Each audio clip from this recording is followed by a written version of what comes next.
கர்த்தருக்கு பிரியமான சகோதரர்களே, ஆண்டவரும் மறுமலர்ச்சிகருமாகிய ஆண்டவராகிய இயேசு கிறிஸ்துவின் ஒப்பற்ற நாமத்தினாலே இந்த அதிகாலை வேலைக்கான அன்பின் வாழ்த்துதலை உங்கள் ஒவ்வொருவருக்கும் தெரிவித்துக் கொள்கிறேன்.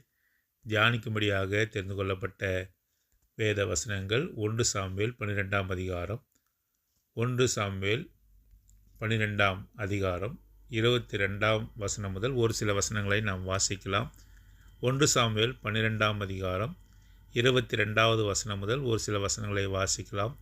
கர்த்தர் உங்களை தமக்கு ஜனமாக்கிக் கொள்ள பிரியமானபடியினால் கர்த்தர் தம்முடைய மகத்துவமான நாமத்தின் நிமித்தம் தமது ஜனத்தை கைவிட மாட்டார். நானும் உங்களுக்காக விண்ணப்பம் செய்யாதிருப்பேனாகில் கர்த்தருக்கு விரோதமாக பாவம் செய்கிறவனாயிருப்பேன். அது எனக்கு தூரமாயிருப்பதாக. நன்மையும் செம்மையுமான வழியை நான் உங்களுக்கு போதிப்பேன்.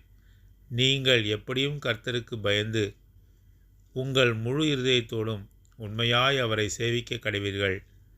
அவர் உங்களிடத்தில் எவ்வளவு மகிமையான காரியங்களை செய்தார் என்பதை சிந்தித்து பாருங்கள்.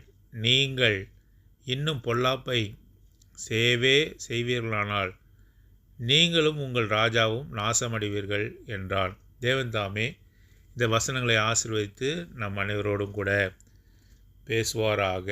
சாமுவேல் சவுல் ராஜாவை சமஸ்த இஸ்ரவேல் மீது ராஜாவாக ஸ்தாபித்த பின்பு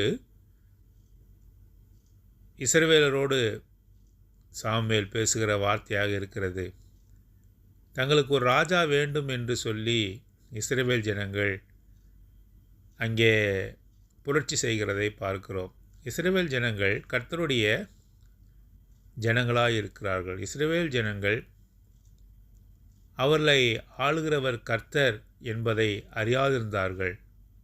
தங்களை சுற்றும் இருக்கிற ஜாதிகளை ஜனங்களை பார்த்து அவர்களுக்கு ராஜா இருப்பதை பார்த்து தாங்களும் ஒரு ராஜாவால் வழிநடத்தப்பட வேண்டும் என்று சொல்லி அவர்கள் விரும்பின ஜனங்களாக இருக்கிறார்கள். ஆகவே கர்த்தரை தொந்தரவு செய்கிறார்கள், சாமுவேலை அவர்கள் தொந்தரவு செய்கிறார்கள். ஆகவே கர்த்தர் இந்த ஜனங்களின் பேச்சை நீ கேட்க வேண்டும், ஒரு ராஜாவை ஏற்படுத்து என்று சொல்லி சாமுவேலுக்கு அவர் கட்டளையிடுகிறார். ஆகவே சவுலை இஸ்ரவேலை ஆளும்படியாக ராஜாவாக அபிஷேகம் பண்ணப்படுகிறான். இப்பொழுது அது பாவமான காரியம் என்று சொல்லி கர்த்தருக்கு விரோதமான காரியம்.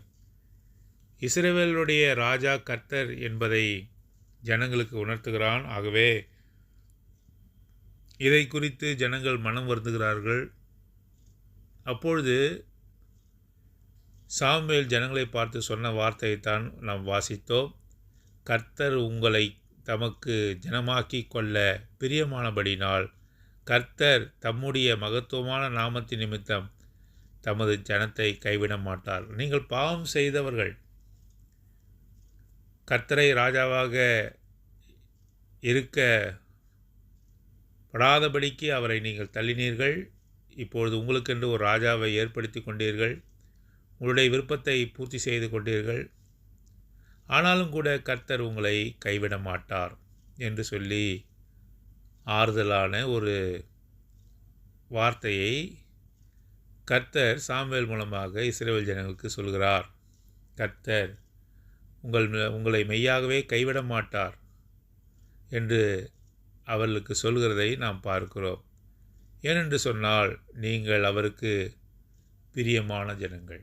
நாமும் கூட அநேக முறை கர்த்தருக்கு விரோதமாக பாவம் செய்கிறோம். இந்த வருடம் முழுவதும் நாம் சிந்தித்து பார்க்கும் பொழுது எவ்வளவு பிரியமில்லாத காரியங்கள், எவ்வளவு முரட்டாட்டமான காரியங்கள், கர்த்தருடைய சித்தத்திற்கு விரோதமாக செய்த காரியங்கள் எவ்வளவாக நம்முடைய வாழ்க்கையிலும் கூட காணப்பட்டு இருக்கிறது. கர்த்தரிடத்திலே எந்த ஆலோசனையும் பெறாமல் அவர் நமக்கு ராஜாவாக இராதபடிக்கு அவரை தள்ளி சுயத்தை நாம் ராஜாவாக்கி நமது மனசும் ஆமிசும் விரும்பினதை செய்தவர்களாக அநேக முறை இந்த வருடத்தில் காணப்பட்ட பொழுதும் கூட கர்த்தர் நம்மேல் பிரியம் வைத்தபடினால் நம்மை நிர்மூலமாக்காமல் உன்னை கைவிடவே மாட்டேன் என்று கர்த்தர் இன்று நம்மோடு கூட அவர் பேசுகிறார். மகனே, மகளே, மனம் திரும்பு, மனம் வருந்து என்று சொல்லி நம்மிடத்திலே அவர் பேசுகிறார். நம்மை கைவிடவே மாட்டார் என்ற ஆறுதலான வசனத்தை இன்றைக்கு நமக்கு அவர் கொடுத்திருக்கிறார். பாருங்கள், சாமுவேலும் சொல்கிறான், நானும் உங்களுக்காக விண்ணப்பம் செய்யாதிருப்பேனாகில் கர்த்தருக்கு விரோதமாக பாவம் செய்கிறவனாயிருப்பேன். அது எனக்கு தூரமாக இருப்பதாக நன்மையும் செவ்வையுமான வழியை நான் உங்களுக்கு போதிப்பேன். இஸ்ரவேல் ஜனங்களுக்கும் கர்த்தருக்கும் நடுவாக மத்தியஸ்தனாக சாமுவேல் காணப்பட்டார். சாமுவேலும் கூட தன் பொறுப்பை சரியாக செய்கிறார். பாருங்கள், கர்த்தர் இந்த ஜனங்களை அழிக்காமல் அவர்களை மன்னித்தார். அதற்காக சாமுவேலும் கூட தொடர்ச்சியாக இந்த இஸ்ரவேல் ஜனங்களுக்காக ஜெபம் செய்கிறதை பார்க்கிறோம். ஜெபம் செய்யவில்லை என்று சொன்னால் அது பாவமாக இருக்கும் என்று சொல்கிறார். நாமும் கூட அநேக முறை இந்த வருடத்தில் ஜெபத்தை அசட்டை செய்திருக்கிறோம். ஜெபமில்லாத வாழ்க்கையை நாம் மேற்கொண்டிருக்கிறோம். அநேக முறை ஜெபத்திற்கு முக்கியத்துவம் கொடுக்காமல் நம்முடைய அலுவல்களை நாம் பார்த்திருக்கிறோம். ஜெபம் என்பது கர்த்தரோடு கூட இருக்கும் உறவை அது காட்டுகிறது. கர்த்தரோடு கூட நாம் பேசுகிறோம். ஆகவே மனுஷர்கள் தங்களுக்கிடையே பேச்சுவார்த்தை இல்லை என்று சொன்னால் அவங்களுக்கு உறவு இல்லை என்று அர்த்தம். நாம் கர்த்தரிடத்திலே ஜெபத்திலே அவரிடத்திலே விண்ணப்பமோ அல்லது வேண்டுதலோ செய்யாமல் இருப்போமாகில் நாமும் கூட கர்த்தரிடத்திலிருந்து உறவு துண்டிக்கப்பட்டதாய் காணப்படும். ஆகவேதான் சாமுவேல் சொல்கிறார், நான் ஜெபம் செய்யவில்லை என்று சொன்னால், உங்களுக்காக நான் விண்ணப்பங்களை கர்த்தரிடத்திலே ஏறெடுக்கவில்லை என்று சொன்னால் நான் பாவம் செய்தவனாக இருப்பேன். அப்படி உணர்றோமா? ஜெபம் செய்யவில்லை என்றால் என்ன? அதனால் கர்த்தர் நம் மீது கோபித்து கொள்ள மாட்டார், நம்மை புறம்பே தள்ள மாட்டார் என்று ஒருவேளை நினைத்து கொண்டிருக்கிறோம். ஆனால் ஜெபம் என்பது எவ்வளவு முக்கியமான, எவ்வளவு சீரியஸான விஷயம் என்பது இந்த வார்த்தையின் மூலமாக தெரிகிறது. ஆகவே நான் உங்களுக்காக ஜெபம் செய்யாமல் இருப்பேனாகில் நான் பாவம் செய்தவனாக இருப்பேன். அநேகருடைய உத்தரவாதம் நம்மிடத்திலே கொடுக்கப்பட்டு இருக்கிறது. ரட்சிக்கப்படாதவர்களுடைய உத்தரவாதம், வியாதியஸ்தர்களுடைய உத்தரவாதம், இன்னும் கூட நம்முடைய சொந்த ஜனங்களுடைய உத்தரவாதம், சபையோடைய உத்தரவாதம் எல்லாம் கொடுக்கப்பட்டிருக்கு. அதற்காக நாம் ஜெபிக்கிறவர்களாக காணப்பட வேண்டும். அப்படி இல்லாமல் போவோமாகில் அது நமக்கு பாவமாயிருக்கும். பாவத்தின் சம்பளம் மரணம் வரும், ஆவிக்குரிய மரணம் வரும். ஆகவே ஜெபத்தை இந்த வருடத்திலேயாவது நாம், வருகிற வருடத்திலேயாவது நாம் வெகு கிரமமாக, வெகு ஜாக்கிரதையாக எடுத்துக்கொள்ள வேண்டும். ஜெபத்தை அசட்டை செய்யக்கூடாது. அது சபையின் ஜெபமாக இருந்தாலும் சரி, குடும்ப ஜெபமாக இருந்தாலும் சரி, தனிப்பட்ட ஜெபமாக இருந்தாலும் சரி, அது மிக முக்கியம். நான் ஜெபம் செய்யாமல் இருப்பேனாகில் நான் பாவம் செய்தவனாக இருப்பேன் என்று சாமுவேல் சொல்கிறார். அது எனக்கு தூரமாக இருப்பதாக, நான் அப்படி இருக்கக்கூடாது. நான் ஜெபம் செய்யாமல் நான் என்னுடைய வாழ்க்கையை நடத்தக்கூடாது. அது எனக்கு தூரமாக இருப்பதாக, நான் தொடர்ந்து கர்த்தரிடத்திலே நான் ஜெபம் செய்வேன், அவரிடத்திலே நான் விண்ணப்பங்களை எடுப்பேன் என்பது எனக்கு பிரியமாக இருப்பதாக என்று சாமுவேல் சொல்கிறார். கர்த்தர் இஸ்ரவேல் ஜனங்களை ஆசீர்வதிப்பதே பிரியமாய் இருக்கிறது என்று சொல்லி இந்த வசனங்களை வாசித்தோம். அவர் உங்களை மெய்யாகவே கைவிட மாட்டார் என்ற வார்த்தையை கூட நாம் படித்தோம்.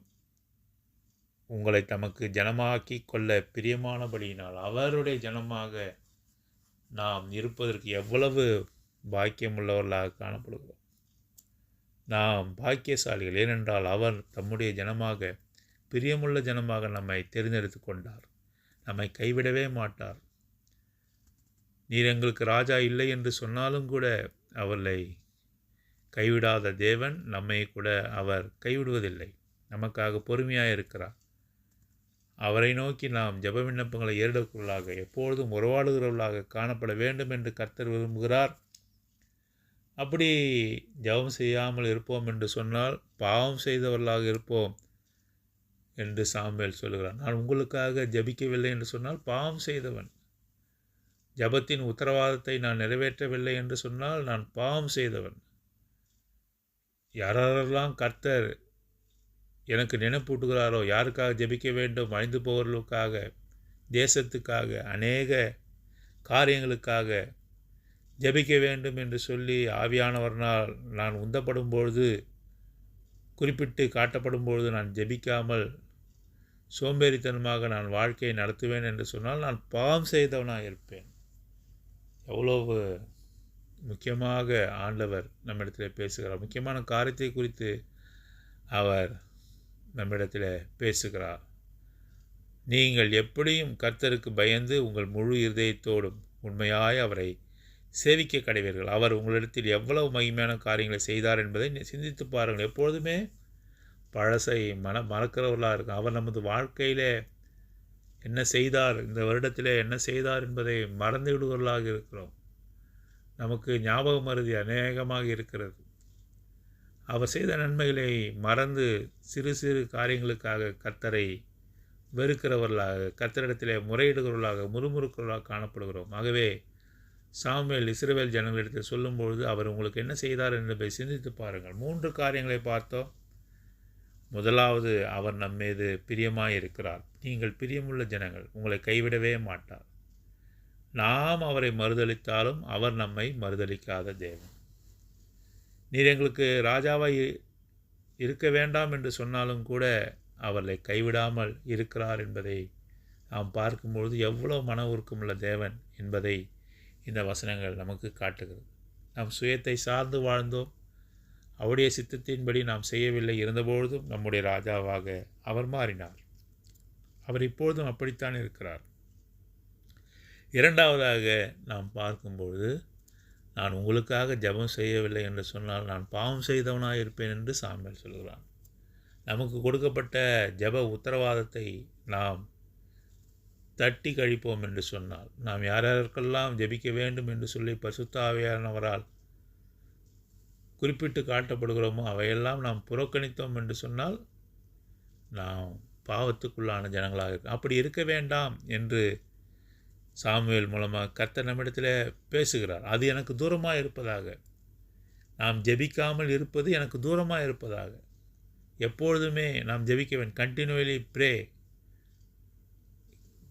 தொடர்ந்து ஜெபிக்கிற ஜனங்களாக, கர்த்தரிடத்தில் உறவாடுகிற ஜனங்களாக நாம் காணப்பட வேண்டும் என்று கர்த்தர் விரும்புகிறார். மூன்றாவதாக நாம் பார்க்கும்பொழுது கர்த்தருக்கு பயந்து அவருக்கு சேவிக்க வேண்டும். சிறு சிறு காரியத்திற்கெல்லாம் புலம்பக்கூடாது, சிறு சிறு காரியத்திற்கெல்லாம் முறுமுறுக்கக்கூடாது. ஏன் அப்படி? அவர் செய்த நன்மைகளை, இந்த வருடம் நமக்கு செய்த நன்மைகளை, கடந்த காலத்தில் செய்த நன்மைகளை நினைவு கூறுவோம் என்று சொன்னால் மெய்யாகவே அவரை சேவிப்போம், அவரை நம்புவோம், அவரை விசுவாசிப்போம். கர்த்தர் பெரிய காரியங்களை என் வாழ்க்கையில் எப்பொழுதும் செய்வார் என்று சொல்லி அவரை சார்ந்து ஜீவிக்க முடியும். ஆக இந்த 3 காரியத்தை இந்த அதிகாலை வேளையிலே நமக்கு நினைப்பூட்டினார். அப்படிப்பட்ட ஒரு வாழ்க்கை செய்ய கர்த்ததாமே நமக்கு உதவி செய்வாராக. ஜெபம். அன்பும் கிருபையுமுள்ள பரலோக பிதாவே, 1 சாமுவேல் 12ஆம் அதிகாரத்தின் மூலமாக ஒரு சில காரியங்களை எங்களுக்கு வெளிப்படுத்தி நன்றி செலுத்துகிறோம். கர்த்தர் மெய்யாகவே எங்களை கைவிடாமல் இருக்கிறார் என்பதை எங்களுடைய அனுதின வாழ்க்கையிலே நாங்கள் அனுபவிக்கிறோம். நன்றி செலுத்தி உம்மை துதிக்கிறோம். நாங்கள் உமக்கு பிரியமுள்ள ஜனங்கள் என்று சொல்லி உம்முடைய ஆறுதலான வார்த்தையை வெளிப்படுத்தினீர், அன்பான வார்த்தையை வெளிப்படுத்தினீர். நன்றி செலுத்தி துதிக்கிறோம். நாங்கள் மற்றவர்களுக்காக ஜெபிக்கவில்லை என்று சொன்னால் நாங்கள் பாவம் செய்த ஜனங்களாக இருப்போம் என்று எச்சரிப்பான வார்த்தையை கொடுத்தமைக்காக நன்றி செலுத்துகிறோம். ஜெப கடமையிலிருந்து நாங்கள் விலகி போகாமல் உம்மை எப்பொழுதும் ஆண்டவரே உம்மை நோக்கி ஜெபிக்கிறவர்களாக காணப்பட, தானியேலைப் போல, நெகேமியாவைப் போல காணப்பட நீதான் உதவி செய்தார். மாத்திரமல்லாமல் உம்மை எப்பொழுதுமே சேவிக்கிற ஜனங்களாக, நாங்கள் சோர்ந்து போகிற சமயங்களில் நீர் எங்களுக்கு கடந்த காலத்தில் செய்த நன்மைகளை நினைவு கூறுவர்களாக இருக்கத்தக்கதாக நீர் தாமே உதவி செய்தரல வேண்டும் என்று ஒப்பு கொடுத்து நாங்கள் வேண்டிக் கொள்கிறோம். தொடர்ந்து உமக்கு உண்மையாய் உத்தமமாய் வாழ உதவி செய்தரல வேண்டும் என்று ஒப்பு கொடுத்து இந்த ஜெபத்தை அருமையானவராக இயேசு கிறிஸ்துவின் மூலம் ஏறெடுக்கிற நல்ல பிதாவே, ஆமேன்.